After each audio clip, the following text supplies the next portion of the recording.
कहानी की शुरुआत कोरिया की एक हाई सिक्योरिटी जेल से होती है, जहां हम क्वान नाम के एक मासूम लड़के को देखते हैं। उस पर एक लड़की के साथ जबरदस्ती करने और उसकी हत्या का इल्जाम लगा है, जबकि सच तो ये था कि उसने कोई अपराध किया ही नहीं था। दरअसल कुछ दिन पहले क्वान एक इंटरनेट कैफे में बैठकर वीडियो गेम खेल रहा था। वह कोई नौकरी नहीं करता था और पूरा दिन अपने ऑनलाइन दोस्तों के साथ गेम्स खेलने में बिताता था। एक दिन जब वह गेम खेलकर बैठा था, तभी उसकी नजर टेबल पर पड़े एक स्मार्टफोन पर पड़ी, जिस पर किसी का कॉल आ रहा था। जब क्वान ने फोन उठाया तो सामने से एक लड़की की आवाज आई। उसने बताया कि वह अपना फोन कैफे में भूल गई थी और क्वान से उसे घर पहुंचाने की रिक्वेस्ट करने लगी। पहले तो क्वान अपनी गेम छोड़कर जाने को तैयार नहीं हुआ, लेकिन जब लड़की ने कहा कि इसके बदले वह उसे $300 देगी तो वह चौंक गया। वह तुरंत मान गया और उसके घर की तरफ निकल पड़ा। जब क्वान वहां पहुंचा तो उसने देखा कि घर का दरवाजा पहले से खुला हुआ था। वहीं वह लड़की बाथरूम में नहा रही थी। क्वान ने बाहर से ही उसे आवाज लगाई। तब लड़की ने उससे कहा कि फोन टेबल पर रख दे और वहीं पड़े पैसे लेकर चला जाए। क्वान ने वैसा ही किया, लेकिन जाने से पहले उसने लड़की को चेतावनी भी दी कि दरवाजा खुला मत छोड़ा करो, कोई भी अजनबी अंदर घुस सकता है। लेकिन अंदर से लड़की ने कोई रिस्पॉन्स नहीं दिया। इसके बाद वह वहां से चला गया। लेकिन अगले दिन जब क्वान अपने कमरे में सो रहा था, तभी अचानक पुलिस उसके घर में घुस आई और उसे गिरफ्तार कर लिया। असल में उस लड़की का कत्ल हो चुका था, जिसका फोन वह पिछली रात लौटाने गया था। क्वान को कुछ समझ नहीं आ रहा था कि आखिर उसके साथ यह सब कैसे हो गया, क्योंकि उसके हाथों पर खून लगा हुआ था और कत्ल का हथियार भी उसके कमरे से बरामद हुआ था। उधर लड़की के घर से भी पुलिस को क्वान के फिंगरप्रिंट मिले। इतना ही नहीं, बिल्डिंग के सीसीटीवी कैमरों में भी क्वान उस लड़की के घर की तरफ जाता हुआ साफ दिखाई दे रहा था। यानी सारे सबूत उसी की तरफ इशारा कर रहे थे और ऐसा लग रहा था जैसे किसी ने बहुत सोच समझकर उसे इस खौफनाक जुर्म में फंसा दिया हो। अब क्वान पर उस लड़की के साथ 2 बार जबरदस्ती करने और उसकी हत्या का आरोप लगा दिया जाता है। कुछ ही घंटों में ये खबर पूरे देश में फैल जाती है। लोग गुस्से में थे और हर कोई यही मांग कर रहा था कि ऐसे अपराधी को जल्द से जल्द फांसी दी जाए। जब क्वान की मां को यह सब पता चला तो वह तुरंत पुलिस स्टेशन पहुंची, लेकिन उन्हें अपने बेटे से मिलने तक नहीं दिया गया। इसके बाद वह सड़कों पर पर्चे बांटकर लोगों को समझाने लगी कि उसका बेटा बेगुनाह है और उसे झूठे केस में फंसाया गया है। लेकिन कोई भी उनकी बात सुनने को तैयार नहीं था। सबकी नजर में क्वान ही हत्यारा था। कुछ लोगों ने तो उनकी बेइज्जती तक कर दी। आखिरकार वह मिस्टर मिन नाम के एक वकील के पास पहुंची, लेकिन मिन को भी यही लग रहा था कि क्वान ही असली अपराधी है, क्योंकि सारे सबूत उसी के खिलाफ थे। लेकिन क्वान की मां के बार बार मनाने पर वह उसका केस लेने के लिए तैयार हो गया। कुछ दिनों बाद कोर्ट में केस की सुनवाई शुरू हुई। वहाँ क्वान के खिलाफ एक एक करके सारे सबूत पेश किए गए। ऊपर से मीडिया और जनता का दबाव भी लगातार बढ़ रहा था। आखिरकार कोर्ट ने जल्दबाजी में फैसला सुनाते हुए क्वान को दोषी ठहराया और उसे उम्र कैद की सजा सुना दी। इसके बाद उसे एक हाई सिक्योरिटी जेल में भेज दिया गया, जहां से पैरोल पर बाहर आने की भी कोई उम्मीद नहीं थी। जज का मानना था कि बेरोजगारी और पूरा दिन वीडियो गेम खेलने की वजह से क्वान का मानसिक संतुलन बिगड़ गया था और इसी वजह से उसने यह खौफनाक अपराध किया। जेल पहुंचने के बाद क्वान ने देखा कि वहाँ कई खतरनाक कैदी बंद थे जो उसे अजीब नजरों से घूर रहे थे। एक दिन यार्ड टाइम के दौरान पॉल नाम के एक गैंग लीडर की नजर क्वान पर पड़ गई। कुछ ही देर में उसके आदमी क्वान को पकड़कर पॉल के सामने ले आए। गार्ड्स यह सब देख रहे थे। उन्हें पता था कि अब क्वान की पिटाई होने वाली है, लेकिन पॉल की पहुंच इतनी ऊपर तक थी कि कोई भी उसके खिलाफ जाने की हिम्मत नहीं करता था। जैसे ही उसने इशारा किया, सारे गार्ड्स वहाँ से चले गए। जैसे ही पॉल ने क्वान को मारना शुरू किया, क्वान ने भी जवाब में उसे एक जोरदार मुक्का मार दिया। बस फिर क्या था, पॉल का अहंकार टूट गया। उसने अपने साथियों के साथ मिलकर क्वान को बुरी तरह पीटना शुरू कर दिया। तभी गार्ड्स वहां पहुंच गए और किसी तरह उन्हें अलग किया, लेकिन सजा सिर्फ क्वान को मिली। मारपीट का जिम्मेदार ठहराते हुए उसे पूरे 30 दिनों के लिए काल कोठरी में बंद कर दिया गया। अब उसे बिल्कुल अंदाजा नहीं था कि ये 30 दिन उसकी जिंदगी को हमेशा के लिए बदलने वाले थे। 1 महीना काल कोठरी में बिताने के बाद जब क्वान बाहर आता है तो पॉल और उसके गुंडे एक बार फिर उसे पकड़ लेते हैं और बेरहमी से पीटते हैं। उन्होंने उसके शरीर में एक अजीबोगरीब इंजेक्शन भी लगा दिया, जिसके बाद क्वान पागल होकर अपने आप को ही खाने की कोशिश करने लगा। इस बार उसकी हालत इतनी खराब हो जाती है कि उसे अस्पताल ले जाना पड़ता है। कुछ दिनों बाद उसकी माँ वकील मिन के साथ उससे मिलने आती है। अपने बेटे की हालत देखकर वह टूट जाती है। अब उसे समझ आ चुका था कि जेल में क्वान के साथ कितना अत्याचार हो रहा है। वह क्वान से कहती है, तुम चिंता मत करो, मैं तुम्हें यहाँ से जरूर बाहर निकालूंगी। मुझे पता है कि तुम बेगुनाह हो और मैं नहीं चाहती कि तुम पूरी जिंदगी एक का ठप्पा लेकर जियो। अपनी माँ की बातें सुनकर क्वान के अंदर एक नई उम्मीद जाग जाती है। वह ठान लेता है कि किसी भी कीमत पर खुद को बेगुनाह साबित करके रहेगा। एक दिन जब वह खाना खा रहा था, तभी एक दूसरा कैदी उसके पास आता है। वह क्वान से कहता है कि उसे पता है कि उसे झूठे केस में फंसाया गया है और पॉल उसे बार बार इसलिए पीटता है क्योंकि वह उसे कमजोर समझता है। यह सुनकर क्वान फैसला करता है कि अब वह चुप नहीं बैठेगा। कुछ दिनों बाद जब पॉल के आदमी उसे मारने आते हैं तो वह पहले खुद को छुपा लेता है, फिर पेन और कागज की मदद से छोटे छोटे हथियार बनाता है। इसके बाद वह एक एक करके पॉल के आदमियों को सबक सिखा देता है और आखिर में सिर्फ एक वार से पॉल को भी बेहोश कर देता है। अगले दिन वकील मिन उससे मिलने आता है, लेकिन इस बार उसके पास एक ऐसी खबर थी जिसने क्वान की दुनिया ही उजाड़ दी। मिन ने उसे बताया कि उसकी माँ अब इस दुनिया में नहीं रही। वह क्वान को उसकी माँ का डेथ सर्टिफिकेट देता है ताकि वह उस पर साइन कर सके, क्योंकि जेल में होने की वजह से उसे अपनी माँ के अंतिम संस्कार में शामिल होने की भी इजाजत नहीं थी। मिन ने बताया कि लोगों ने उसकी माँ को एक की माँ कहकर इतना परेशान किया कि वह यह सब सह नहीं पाई और आखिरकार उन्होंने अपनी जान दे दी। यह सुनकर क्वान पूरी तरह टूट जाता है, लेकिन अगले दिन उसे अपनी माँ की वही बात याद आती है कि उसे एक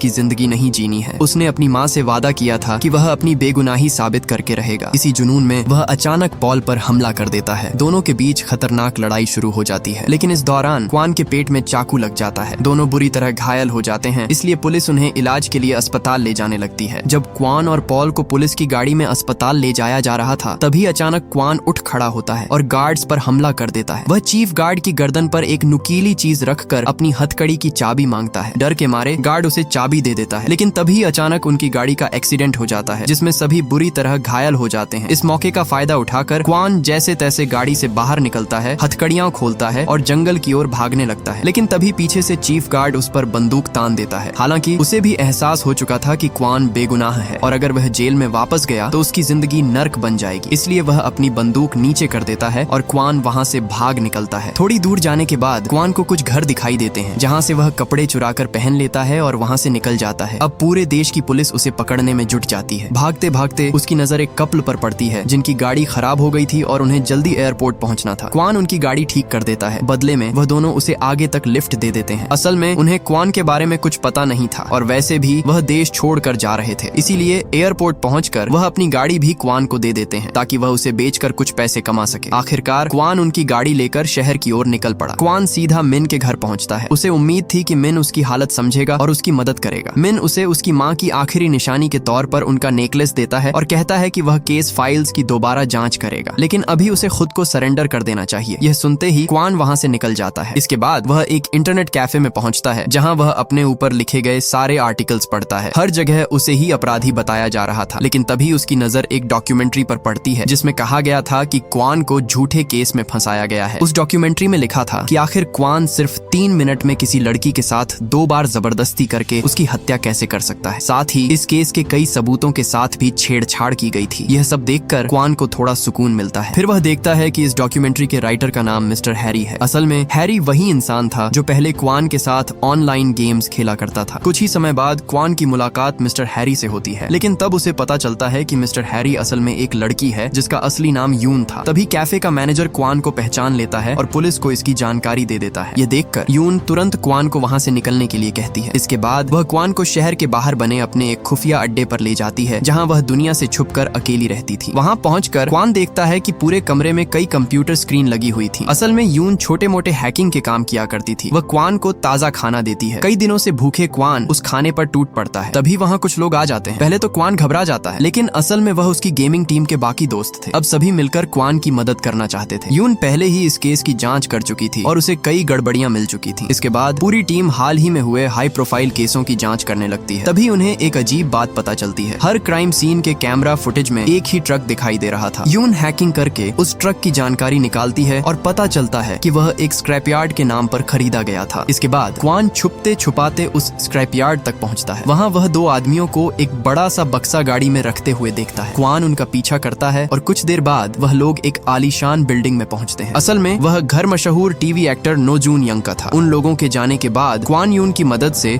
फ्लैट का पासवर्ड पता करता है और अंदर घुस जाता है, लेकिन जैसे ही वह उस बक्से को खोलता है तो उसके होश उड़ जाते हैं, क्योंकि उसके अंदर उसी मशहूर एक्टर की लाश पड़ी थी। तभी क्वान को किसी के आने की आवाज सुनाई देती है और वह जल्दी से एक कोने में छुप जाता है। तभी कुछ स्पेशल एजेंट्स वहां पहुंचते हैं और नकली सबूत तैयार करने लगते हैं। वह फिंगरप्रिंट और बाल जैसी चीजें वहां रख देते हैं ताकि किसी और को इस केस में फंसाया जा सके। और तभी ये खुलासा होता है कि इस पूरे खेल का असली मास्टरमाइंड कोई और नहीं बल्कि मिन था। असल में उस मशहूर एक्टर की हत्या शू नाम के एक अमीर बिजनेसमैन यांग की बेटी ने की थी। अपनी बेटी को बचाने के लिए शू ने मिन को नकली सबूत तैयार करके किसी बेगुनाह को फंसाने का काम सौंपा था। इसके बाद हमें पता चलता है कि मिन की बिल्डिंग में एक खुफिया कमरा है जो सिर्फ उसके चेहरे से खुलता है। वहाँ मौजूद हाई इंटेलिजेंस सुपर कंप्यूटर की मदद से उसने एक ऐसी लड़की ढूंढ निकाली जिस पर वह इस हत्या का इल्जाम डाल सके। उस लड़की का नाम सो था। उसका इस एक्टर से कोई लेना देना नहीं था और उसे अंदाजा भी नहीं था कि जल्द ही उसकी जिंदगी बदलने वाली है। इधर क्वान ने एक्टर के घर से उन फिंगरप्रिंट्स की तस्वीर चुरा ली थी जो मिन के एजेंट्स ने वहाँ छोड़े थे। उसने वह तस्वीर यून को दे दी ताकि पता चल सके कि इस बार किसे फंसाया जाने वाला है। कुछ ही समय में यून को पता चल गया कि यह फिंगरप्रिंट्स सो नाम की लड़की के हैं। असल में कुछ दिन पहले मिन के लोग सो के घर पहुंचे थे। उन्होंने उसे बेहोश करके उसके बाल, खून और बाकी सैंपल्स ले लिए थे ताकि उन्हें क्राइम सीन पर छोड़कर उसे हत्यारा साबित किया जा सके। इसके बाद मिन के लोग सो को फोन करके उस एक्टर के घर बुलाते हैं। इधर क्वान और यून पहले ही उसका फोन टैप कर चुके थे और उनकी सारी बातें सुन रहे थे। तभी क्वान को एहसास होता है कि यही वही आवाज है जिसने उसे फोन लौटाने के बहाने उस लड़की के घर बुलाया था। असल में क्वान पर जिस लड़की की हत्या का इल्जाम लगा था उसे एक अमीरजादे ने मारा था और बाद में मिन के लोगों ने वहाँ क्वान के नकली सबूत रखकर उसे फंसा दिया था। इसके बाद क्वान उस लड़की को पकड़ने के लिए पहुंचता है जो बेगुनाह लोगों को कॉल करके क्राइम सीन पर बुलाती थी। लेकिन जैसे ही वह उसे पकड़ने वाला होता है वह बाइक पर बैठकर वहाँ से भाग जाती है। क्वान भी उसका पीछा करता है मगर रास्ते में उसकी गाड़ी खराब हो जाती है। तभी अचानक पॉल वहाँ पहुँच जाता है। असल में पॉल भी किसी तरह जेल से बाहर आ चुका था। वह क्वान को एक सुनसान जगह पर ले जाकर उसे टॉर्चर करने लगता है। क्वान ने जेल में उस पर हमला किया था और अब पॉल उसका बदला लेने आया था। मगर उसी समय मिन पुलिस को क्वान की लोकेशन भेज देता है। कुछ ही देर में पुलिस वहाँ पहुँच जाती है। इस मौके का फायदा उठाकर क्वान किसी तरह पॉल से बचकर भाग निकलता है। तभी यून गाड़ी लेकर वहाँ पहुँच जाती है और दोनों वहाँ से निकल जाते हैं। रास्ते में क्वान यून से पूछता है कि आखिर पॉल उसके पास कैसे पहुँच गया। तभी यून को क्वान की माँ के नेकलेस में एक ट्रैकर मिलता है। तब दोनों को समझ आता है कि मिन अभी भी उन्हें ट्रैक कर रहा था क्योंकि वही नेकलेस मिन ने क्वान को दिया था। आखिरकार क्वान को ना चाहते हुए भी अपनी माँ की आखिरी निशानी भी फेंकनी पड़ती है। इसके बाद यून की टीम कुछ ड्रोन तैयार करती है और उन्हें मिन की बिल्डिंग स्कैन करने के लिए भेजती है। उन्हें यकीन था कि वहाँ कोई हाईटेक सुपर कंप्यूटर मौजूद है जिसमें पूरे देश के लोगों का डाटा भरा हुआ है और उनका शक सही निकलता है। ड्रोन की मदद से उन्हें बिल्डिंग के अंदर बड़े बड़े कंप्यूटर दिखाई देते हैं जो पूरी बिल्डिंग में भरे पड़े थे। इधर मिन की टीम ने एक्टर के घर जो नकली सबूत छोड़े थे, क्वान वहाँ जाकर उन सबूतों को मिटा देता है और उनकी जगह मिन के कुछ सैंपल्स छोड़ देता है। जब मिन को इसका पता चलता है तो वह अपनी टीम को पूरा घर साफ करके किसी दूसरी जगह नया क्राइम सीन तैयार करने का आदेश देता है। इसके बाद हम शू की बेटी को देखते हैं जो एक हॉस्पिटल में मरीज बनकर छिपी हुई थी। वह अपने पिता को फोन करके कहती है कि मिन से कहो जल्दी काम खत्म करे क्योंकि वह अब वहाँ और नहीं रहना चाहती। इसके बाद शू भी मिन पर दबाव डालता है और उसकी टीम एक नई जगह क्राइम सीन तैयार करने लगती है। लेकिन इधर क्वान शू की बेटी को हॉस्पिटल से बेहोश करके उसी क्राइम सीन पर छोड़ देता है। जब पुलिस वहाँ पहुँचती है तो उन्हें शू की बेटी मिलती है और वह उसे गिरफ्तार कर लेते हैं। यह खबर पूरे देश में आग की तरह फैल जाती है कि मशहूर एक्टर नोजून यंग की हत्या कोरिया के सबसे बड़े बिजनेसमैन शू की बेटी ने की है। अब मिन का पूरा प्लान बर्बाद हो चुका था। इसके बाद क्वान मिन को फोन करके कहता है कि अब पूरी दुनिया के सामने उसका सच आने वाला है। लेकिन मिन डरने के बजाय हंसने लगता है। तभी पता चलता है कि वह एक सनकी दिमाग वाला इंसान था। यह जानकर कि कोई उससे टक्कर लेने की हिम्मत रखता है वह खुश हो जाता है। वह कहता है अब तो खेल और भी मजेदार हो गया है। आसान क्राइम सीन बनाते बनाते मैं खुद बोर हो चुका था। उसकी बकवास सुनकर क्वान तुरंत फोन काट देता है जिससे मिन को बहुत गुस्सा आया। लेकिन तभी जब मिन की नजर अपने ऑफिस पर पड़ती है तो उसके होश उड़ जाते हैं क्योंकि वहाँ उसकी सेक्रेटरी मरी हुई पड़ी थी। उसी पल मिन समझ जाता है कि क्वान उसके घर तक पहुँच चुका है। वह तुरंत अपने खुफिया कमरे की तरफ भागता है लेकिन तब तक क्वान भी वहाँ पहुँच चुका था। जिसके बाद क्वान का गुस्सा 7वें आसमान पर पहुँच जाता है। वह मिन पर टूट पड़ता है और उसे बुरी तरह पीटना शुरू कर देता है। इसके बाद जब वह मिन का सुपर कंप्यूटर ऑन करता है तो उसकी आंखें फटी की फटी रह जाती हैं। उसमें न सिर्फ उसे फंसाने वाले सबूतों की रिकॉर्डिंग थी बल्कि उसकी माँ के वो वीडियो भी थे जिनमें वह अकेले पूरी दुनिया से लड़कर अपने बेटे की बेगुनाही साबित करने की कोशिश कर रही थी। तभी मिन हंसते हुए कबूल करता है कि उसने ही क्वान की माँ को मरवाया था क्योंकि वह बार बार धरना देकर उसके लिए मुश्किलें खड़ी कर रही थी और लोग भी धीरे धीरे उसके समर्थन में आने लगे थे। यह सुनते ही क्वान का खून खौल उठता है और वह मिन की बुरी तरह धुलाई कर देता है। इसके बाद वह मिन के सुपर कंप्यूटर से सारे सबूत यून की थंब ड्राइव में ट्रांसफर करने लगता है। लेकिन तभी पॉल का फोन आता है। पॉल बताता है कि उसने क्वान की पूरी टीम को अगवा कर लिया है और अगर वह तुरंत नहीं पहुंचा तो सबको मार डालेगा। उधर डाटा ट्रांसफर होने में अभी भी 30 मिनट बाकी थे और क्वान के पास इंतजार करने का समय नहीं था, इसलिए वह अपने दोस्तों को बचाने के लिए तुरंत निकल पड़ता है। इसी बीच मिन फोन करके उसे चिढ़ाते हुए कहता है कि अगला शिकार यून होगी क्योंकि उसके लोग पहले ही उसका डीएनए और बाकी सैंपल्स इकट्ठा कर चुके हैं ताकि उसे भी किसी बड़े अपराध में फंसाया जा सके। दूसरी तरफ यून के अड्डे पर पॉल ने एक आदमी पर फायर किया लेकिन उसका निशाना चूक गया। तभी अचानक वहाँ की बिजली गुल हो जाती है और उसी अंधेरे का फायदा उठाकर क्वान वहां पहुंच जाता है। फिर शुरू होती है एक जबरदस्त भिड़ंत जिसमें वह एक एक करके पॉल के आदमियों को ढेर कर देता है। अपने साथियों को बचाने के बाद पूरी टीम तेजी से टीवी स्टेशन की तरफ निकल पड़ती है, लेकिन मिन पहले ही टीवी चैनलों को हैक करके क्वान और उसके दोस्तों को खतरनाक अपराधी घोषित कर चुका था। अब पुलिस और पॉल के गुंडे